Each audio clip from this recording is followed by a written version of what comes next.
போலாந்துக்குள்ள ரஷ்யாவோட ஒரு மிசைல் போயிடுச்சுன்னு சொல்லிட்டு 2 நாளா இன்டர்நெட் ஃபுல்லா நாட்டோ விசஸ் ரஷ்யான்ற டாபிக் தான் ரொம்பவே வைரலாக போயிட்டு இருக்குன்னு சொல்லலாம். ஏன்னா இந்த போலாந்துன்றது ஒரு நாட்டோ நாடு. அது மட்டும் இல்லாமல் யூஎஸோட நிறைய மிலிட்ரி பேசஸும் யூஎஸோட மிலிட்ரி ப்ரெசன்ஸும் அதிகமாக இருக்க ஒரு நாடு. யூரோப்பியன் யூனியன்லேயே அதிகமாக இருக்க நாடுனா அது போலாந்து தான் சொல்லலாம். முன்னெல்லாம் போலாந்துக்கு இந்த ஒரு ஸ்டேஜ், இந்த இடம் கிடைக்கவே இல்லை யூஎஸோட மிலிட்ரி அதிகமாக நிப்பாட்டி வைக்கிறதுக்கு. எப்போ இந்த ரஷ்யா உக்ரைன் போர் ஆரம்பிச்சதோ அப்போதுலேருந்து இந்த போலாந்து அதிகமான மிலிட்ரி பிரசன்ஸ் யூஎஸ்லேருந்து நாட்டோவிலேருந்து அதிகமான ஆட்களை கொண்டு வந்து இந்த போலாந்துக்குள்ளே நிறுத்தி வச்சுருக்காங்க. இது மட்டும்தான் நான் கேட்டிங்கன்னா யூஎஸோட தலை சிறந்த ஏர் டிஃபென்ஸ் சிஸ்டம்ஸும் இப்போது போலாந்தில் வேலை செய்யாமல் போயிடுச்சு. ஆல்ரெடி போலாந்து கிட்ட பேட்ரியாட் ஏர் டிஃபென்ஸ் சிஸ்டம் இருக்குது. அது மட்டும் இல்லாமல் போலாந்தால் தயாரிக்கப்பட்ட நிறைய ஏர் டிஃபென்ஸ் சிஸ்டம்ஸ் இருக்குது. இது எல்லாத்துக்கும் மேலே 8 பில்லியன் மதிப்பில் போலாந்தை மொத்தமாக ஒரு 100 launchers and 100 air defence systems வச்சு மொத்தமாக ஒரு ஷீல்டை கிரியேட் பண்ணணும்னு சொல்லிட்டு பிரிட்டனும் போலந்தும் சேர்ந்து ஒரு ப்ராஜெக்டில் இறங்கி ஒர்க் பண்ணிட்டு இருந்தாங்க. அந்த ப்ராஜெக்டில் இருக்க மிசைல்ஸால் கூட இந்த ரஷ்யன் மிசைலை தொட்டு கூட பார்க்க முடியல. எப்படி போலாந்தில் இருக்க இவ்வளோ ஏர் டிஃபென்ஸ் சிஸ்டமும் இந்த மிசைலுக்கு அகேன்ஸ்டாக ஃபைலாக இருக்குன்னு சொல்லிட்டு தான் இந்த வீடியோவில் டீட்டெயிலாக பார்க்க போகிறோம். ஸோ வாங்க டேரக்டாக வீடியோக்குள்ளே போயிடலாம். நான் உங்கள் ஆர்கே. இது தமிழ் பொக்கிஷம் வழங்கும் டிபி ட்ரெண்டிங்ஸ்.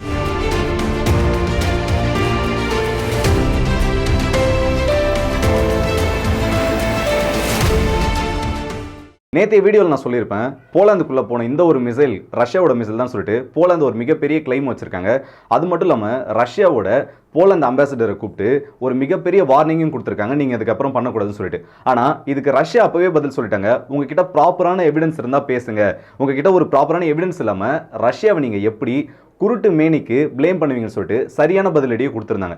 இப்போது போலாந்தில் இருக்க மக்கள் போலாந்துக்கு எதிராக நிறைய கேள்விகளை கேட்க ஆரம்பிச்சிருக்காங்க. ஏன்னா போலாந்து ஒரு நாட்டோ நாடு. எல்லாருமே போலாந்து மேலே அவ்வளோ சீக்கிரத்தில் எந்த ஒரு அட்டாக்கும் நடந்துராது, போலாந்துக்கு அந்த அளவுக்கு ஏர் டிஃபென்ஸ் பவர் இருக்குன்னு சொல்லிட்டு இவ்வளோ நாள் நம்பிக்கிட்டு இருந்தாங்க.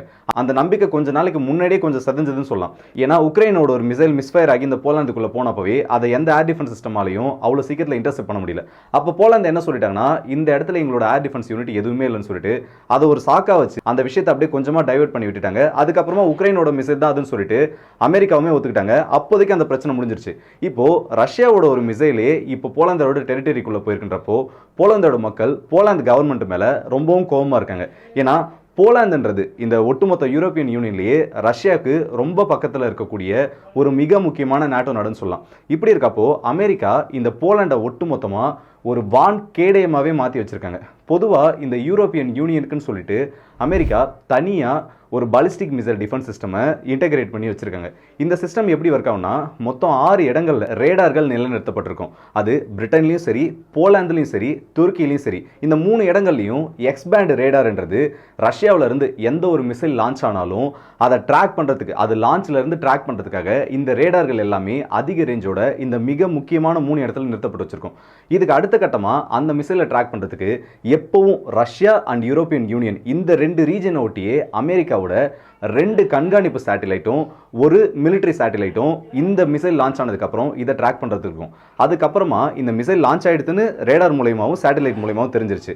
அடுத்த கட்டமாக இந்த மிசைல் எங்கேஜ் பண்ணோம்ல, இந்த மிசைலை எங்கேஜ் பண்ணுறதுக்கான 2 யூனிட் ஒன்று ஜெர்மனிலையும் இன்னொன்று போலாந்துலையும் இருக்கும். ஸோ ஆல்ரெடி கிடைச்ச இன்புட்ஸை வச்சு இங்கேருந்து ஒரு மிசைல் அனுப்பி அழிக்கிறது தான் இந்த போலாந்துக்கும் ஜெர்மனிக்கும் இருக்க ஒரு முக்கியமான வேலை. இது மட்டும் இல்லாமல் தனியாக ஒரு ஏர் டிஃபென்ஸ் யூனிட்டை செக் குடியரசில் இந்த போலாண்டு நிலைநிறுத்தி வச்சுருக்காங்க. ஒருவேளை த்ரெட் ஏதாச்சும் ரஷ்யா கிட்டேருந்து வந்துருச்சுன்னா அதை ட்ராக் பண்ணுறதுக்குன்னு சொல்லிட்டு. ஆனால் இந்த மொத்த நெட்வொர்க்குமே இந்த இடத்துல மொத்தமாக ஃபெயில் ஆகிருக்கு இந்த ஒரே ஒரு ரஷ்யன் மிசைலுக்கு அகேன்ஸ்டாக.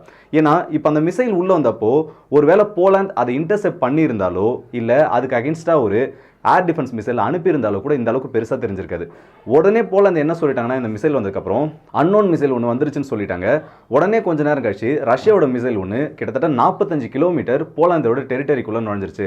அதை எங்களால் இன்டர்செப்ட் பண்ண முடியல, அதோட டெப்ரிஸை நாங்கள் தேடிட்டு இருக்கோம், இல்லை அந்த மிசைல் எங்கே விழுந்திருக்கு தேடிட்டு இருக்கோம்னு சொல்லியிருக்காங்க. ஸோ உங்கள் ரேடாரால் வெறும் ட்ராக் மட்டும் தான் பண்ண முடியும், அதை எங்கேஜ் பண்ணுறது கூட ஒரு மிசைல் அனுப்ப முடியல, அந்த அளவுக்கு வீக்காக இருக்குன்றப்போ நீங்கள் இவ்வளோ நாள் சொல்லிட்டு இருந்தது எல்லாமே பொய்யான்ற ஒரு கேள்வி இந்த இடத்துல வரும். இந்த கேள்வியை ஏன் இந்த இடத்துல கேட்க ஆரம்பிச்சிருக்காங்கன்னா, ஆல்ரெடி நாட்டோவோட அந்த European ballistic missile shield fail ஆயிடுச்சு. அடுத்தபடியாக இந்த இப்போ உள்ளே வந்திருக்கு இல்லையா, இந்த உக்ரைனோட பார்டரை ஒட்டி மட்டுமே கிட்டத்தட்ட 4 ஃபார்வர்ட் பேசஸ் இந்த போலாந்தோடது இருக்குது. இது நாட்டோடது கிடையாது, போலாந்துக்கான அவங்களோட கவர்மெண்ட்டோட தனி ஃபார்வர்ட் பேசஸ் 4 இருக்குது. இந்த ஃபார்வர்ட் பேசஸில் இருக்க எந்த ஒரு ஆன்டி மிசைல் சிஸ்டமாலையும் இந்த ஒரு மிசைலை கேப்சர் பண்ண முடியல. சரி, இதையும் விட்டுறலாம். அடுத்ததா யூஎஸோட பேட்ரியாட். இந்த யூஎஸோட பேட்ரியாட்டும் இப்போதைக்கு கரண்டா போலாந்து கிட்ட இருக்கு. கிட்டத்தட்ட ஒரு 8 இடங்கள்ல இந்த ரஷ்யா உக்ரைன் பார்டர் ஒட்டி மட்டுமே இந்த ஏர் டிஃபென்ஸ் சிஸ்டம் நிறுத்தி வச்சிருக்காங்க இந்த போலாந்து. அந்த பேட்ரியாட் மிசைல்ஸால கூட உள்ள வந்த இந்த மிசைலை கேப்சர் பண்ண முடியல. இதுக்கு காரணமா என்ன சொல்லப்படுதுன்னா, இந்த மிசைலானது வர டைம்ல எந்த ஒரு ஏர் டிஃபென்ஸ் சிஸ்டமும் அந்த அளவுக்கு எங்கேஜ்டா இல்லை. அதனால அதுல இருந்து ஒரு இன்டர்செப்டார் மிசைல் அனுப்பி அந்த உள்ள வந்த த்ரெட்டை எங்களால் நியூட்ரலைஸ் பண்ண முடியலன்னு சொல்லிட்டு அதிகாரிகள் சில பேர் சொல்லியிருக்காங்க. இதுக்கு ஆப்போசிட்ல இருக்கவங்க என்ன கேள்வி வைக்கிறாங்கன்னா, ஏன்னா ரஷ்யாவுக்கும் போலாந்துக்கும் எப்போ வேணா ஒரு பிரச்சனை வரலான்னு இருக்க டைம்ல இந்த அளவுக்கு தான் நீங்க வார் ரெடினஸோட இருப்பீங்களான்னு சொல்லிட்டு ஒரு கேள்வியை வச்சிருக்காங்க. இன்னும் சில தரப்புல இருக்கவங்க என்ன சொல்ல ஆரம்பிச்சிருக்காங்கன்னா, சரி உள்ள வந்து அந்த மிசைலானது கிட்டத்தட்ட 3 நிமிஷம் உக்ரைனோட பார்டரை கிராஸ் பண்ணி இந்த போலாந்துக்குள்ள வந்து பறந்திருக்கு. இந்த 3 நிமிஷத்துலயாவது ஒரு இன்டர்செப்டார் மிசைல் அனுப்பி நீங்க அதை டவுன் பண்ணியிருக்கலாமே, இல்ல ட்ரையாச்சும் பண்ணியிருக்கலாமேன்னு கேட்கிறப்போ அந்த இடத்துலயும் ஒரு சிக்கல் இருந்திருக்கு. ஏன்னா உள்ள வந்த மிசைல் ஹைப்பர்சானிக் ஸ்பீட்ல போயிருக்கிறதுனால இந்த பேட்ரியாட் ஏர் டிஃபென்ஸ் சிஸ்டமாலையும் அந்த மிசைலை கேப்சர் கூட பண்ணியிருக்க முடியாது. அது எப்பவும் போல போயிருக்கும். மேபி போலாந்து அதை ட்ரை பண்ணியிருக்கலாம். ஆனால் பேட்ரியாட் மிசைல் சிஸ்டம் இந்த இடத்துல ஃபெயில் ஆயிடுச்சுன்னு சொன்னால் அது போலாந்துக்கு ஒரு மிகப்பெரிய கெட்ட பேராக இருக்கும்னு சொல்லிட்டு அதை இப்படி நம்ம சமாளிப்போம்னு சொல்லிட்டு இந்த மிசைலை வந்து நாங்கள் இன்டர்செப்ட் பண்ண ட்ரையே பண்ணலன்னு கூட சொல்லியிருக்கலாம். இது மட்டும் இல்லாமல் போலாந்து கிட்ட அவங்களோட தயாரிப்புகளான இன்னமும் நிறைய ஏர் டிஃபென்ஸ் சிஸ்டம்ஸும் இருக்கு. அதில் கூட எதாலையுமே இந்த ரஷ்யாவோட மிசைலை கேப்சர் பண்ண முடியல. உதாரணத்துக்கு அவங்க கிட்ட இருக்க சில ஏர் டிஃபென்ஸ் மிசைல்ஸை சொல்லணும்னா SPZR Poprad, PSR A Pilica, United Kingdom கிட்ட இருந்து வாங்கின CAWM, PPZR Grom, PPZR Piorun, அது இல்லாமல் சோவியத் ஏராவோட S-200, S-125 இந்த மாதிரி நிறைய மிசைல் சிஸ்டம்ஸ் இருக்கு. சரி, இது எல்லாம் போனால் கூட பரவாயில்ல, இதெல்லாம் சின்ன சின்ன நெட்வொர்க் தான். 2020க்கு அப்புறமா இந்த போலாந்தும் பிரிட்டனும் சேர்ந்து 8 பில்லியன் மதிப்பிலான ஒரு மிகப்பெரிய டீலில் சைன் பண்ணுறாங்க. இந்த டீல் எதுக்குன்னு கேட்டிங்கன்னா, கிட்டத்தட்ட போலாந்து முழுக்க ஒரு 100 இடங்களை தேர்ந்தெடுத்து அந்த 100 இடங்கள்லையும் ஒவ்வொரு ஏர் டிஃபென்ஸ் சிஸ்டம் யூனிட்டை மொத்தமாக நிலைநிறுத்தி ஒட்டுமொத்த போலாண்டுக்கும் ஒரு ஷீல்டை கிரியேட் பண்ணுறது தான். இதோட பணிகள் இப்போ வரைக்கும் ஒரு 40% முடிவடைஞ்சிருக்கிறதாகவும், அந்த 40%ம் இந்த ரஷ்யா உக்ரைன் போர் ஆரம்பிச்சதுக்கப்புறம் இந்த உக்ரைனோட பார்டரை ஒட்டி தான் இந்த ஷீல்டோட ஒரு பகுதி நிலைநிறுத்தப்பட்டதாகவும் சொல்லியிருக்காங்க. ஆனால் இந்த ஷீல்டில் இருக்க மிசைல்ஸாலையுமே இந்த ஹைப்பர்சானிக் வேகத்தில் உள்ள வந்த அந்த மிசைலை கேப்சர் பண்ண முடியல. அந்த மிசைல்ஸோட ரேஞ்ச் கிட்டத்தட்ட 40 கிலோமீட்டர் தான். ஷார்ட் ரேஞ்சாக இருந்தாலும் அந்த மிசைல்ஸ் அவ்வளோ எஃபிஷியண்டாக இருக்குன்னு சொல்லிட்டு போலாந்து அந்த மிசைலுக்கான கான்ட்ராக்டை சைன் பண்ணுறப்ப சொல்லியிருந்தாங்க. ஆனால் இந்த இடத்துல அந்த சிஸ்டமோட எஃபிஷியன்சியுமே ஒரு மிகப்பெரிய கேள்விக்குறியாக இருக்குது. சரி, போலாந்தால தான் பண்ண முடியல, உக்ரைனாவது இவ்வளோ நாள் நாங்கள் ஹைப்பர்சானிக் மிசைலே சுட்டு வீழ்த்திட்டோம்னு சொல்லியிருந்தாங்கல்ல, அவங்களாலேயாவது இந்த KH-22, KH-101, 102 மிசைல்ஸை கேப்சர் பண்ண முடியுதான்னு கேட்டிங்கன்னா, ஒரே ஒரு மிசைலை கூட இப்போ வரைக்கும் இந்த ரஷ்யா உக்ரைன் போர் ஆரம்பிச்சதுலேருந்து லான்ச் பண்ணப்பட்ட இந்த KH-22 வேரியண்ட்டில் ஒரே ஒரு மிசைலை கூட உக்ரைனியன்ஸால் டிஃபெண்ட் பண்ண முடியல.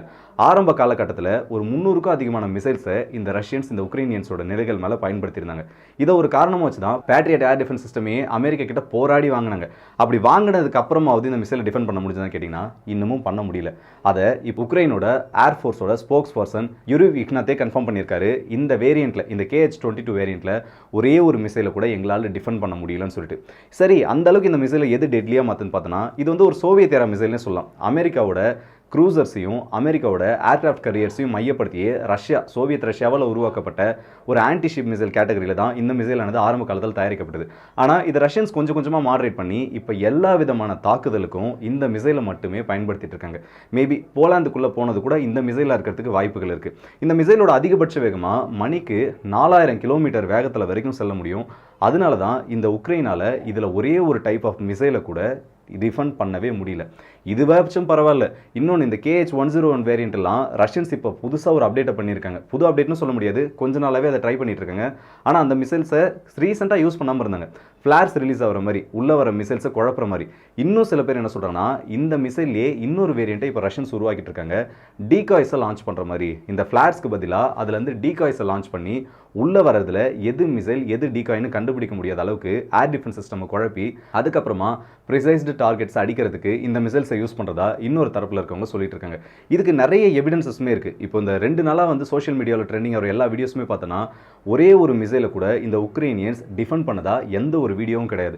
பொதுவாக ஒரு ஏர் ஸ்ட்ரைக் நடந்ததுக்கு அப்புறமா இந்த உக்ரைனியன்ஸ் வந்து நாங்கள் இத்தனை மிசைலை சுட்டு வீழ்த்திட்டோம், அத்தனை மிசைலை சுட்டு வீழ்த்திட்டோம்னு சொல்கிறவங்க இப்போ வரைக்கும் வாயவே திறக்கல. ஒரே ஒரு மிசைலை கூட டிஃபெண்ட் பண்ணதா இன்னும் யாருமே சொல்லல.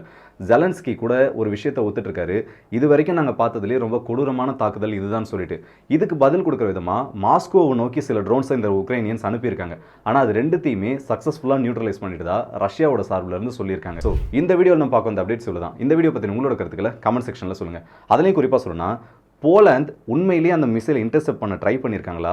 இப்போ போலாந்துன்றது ஒரு ஹை டென்ஷனில் இருக்குது. அதனால நாட்டோ கண்ட்ரிஸ் இதுக்கு எப்படி ரியாக்ட் பண்ணுவாங்கன்ட்டு நீங்கள் என்ன நினைக்கிறீங்கிறதையும் கமெண்ட் செக்ஷனில் சொல்லுங்கள். இல்லை போலாந்து இந்த பிரச்சனைக்கே போகாமல் உள்ள ஒரு மிசைலே வரலன்னு சொல்லிட்டு அப்படியே அந்த பல்ட்டி அடிச்சிருவாங்களா நீங்கள் நினச்சிங்கனாலும் கமெண்ட் செக்ஷனில் சொல்லுங்கள். நல்லதை பகிர்ந்து நல்ல சமுதாயத்தை உருவாக்கும். ஸோ அடுத்த வீடியோவில் சந்திப்போம். அதுவரை உங்களிடம் வந்து விடைபெறுது உங்கள் ஆர்கே.